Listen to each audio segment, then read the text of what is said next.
خب جدول آفلاین بیمه عمر سامان طرح سامانیار، یعنی مبلغ حق بیمه رو به صورت یک جا پرداخت کنی. بر فرض مثال سن بیمه گذار 40 سال باشه، سن بیمه شده هم 40 سال، یه نفر خودش رو مثلا بیمه کنه برای مدت 15 سال. در اینجا اگر سالیانه 10 میلیون در نظر داره، 150 میلیون رو یک جا پرداخت میکنه و سرمایه اولیش میشه 2 میلیارد و 500 ریال، یعنی 250 میلیون.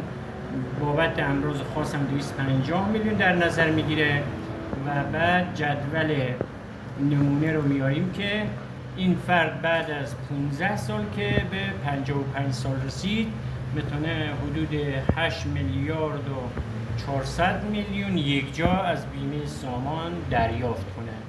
اگر بخواد همینو بر حسب مستمری بگیره، میایم تو قسمت جدول مستمری، اینجا نوع مستمری رو انتخاب میکنیم. بر فرض مثال مادام العمر داریم یا موقت 30 سال داریم.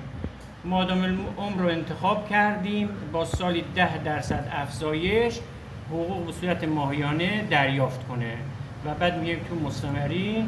اینجا از سال اول که 55 سال هست حقوق شروع میشه، تقریبا 33 میلیون شروع سال اول برای ماه اول هست و هر سالی 10% هم افزایش حقوق داره به صورت مادام العمر تا 106 سال.